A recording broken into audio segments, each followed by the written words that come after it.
bill. I submitted an amendment last week to, I think, hopefully improve it. It will help provide for transparent, efficient permitting process. And let's put this in perspective.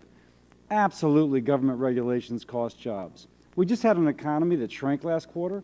Working-class Americans are taking it on the chin. The best predictor of health is whether or not somebody has a job with private insurance. And we're passing regulations which increasingly endanger that. This is personal to my district. Chemical manufacturing in Louisiana is our second largest manufacturing industry, employing about 23,000 people across the state. Great jobs with great benefits that people want to have. Now, there's 181 more such projects announced nationwide. And again, this is important for my state.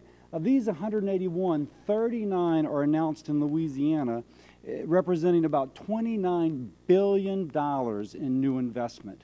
Now, this is 8,000 new direct jobs. The kind of jobs that, my gosh, shovel-ready projects are supposed to create, this will actually create.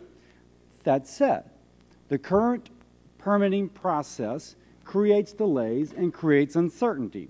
We also know the EPA is about to release new ozone standards later this year, creating more uncertainty.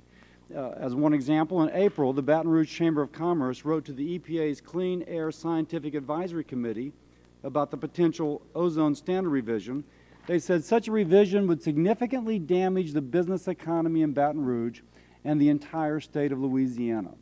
Let me translate. That means there's fewer jobs for working Americans, who in this case happen to live in Louisiana.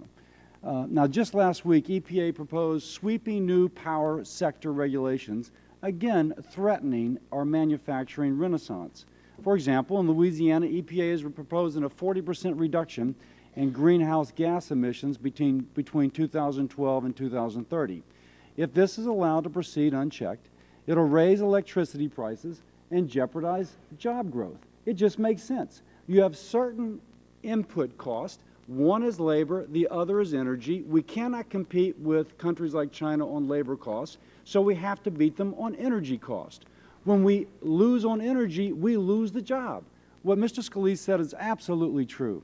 Now, I introduced a bill, the Energy Consumers Relief Act, which hopefully would increase Congress's power to check the EPA.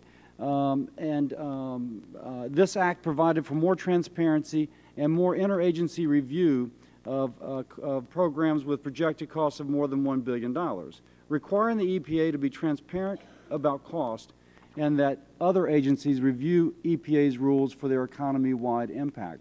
It passed the House with bipartisan support, awaiting consideration in the Senate. Another bill promoting transparency, Mr. Whitfield with Senator Manchin, also introduced a bill that would serve as a check on EPA's recently proposed power plant rules. Now, I wish Senator Reid would accept these bills. That said, I'm not sure he is, although I've sent a letter asking him to do so. We've been presented in this country with an opportunity for a manufacturing renaissance, bringing new jobs for working Americans with new prosperity. We should be supporting new manufacturing and job creation. We should not allow the EPA, unchecked, to continue to take actions that will squander this opportunity. I urge support for H.R. 4795. I yield back.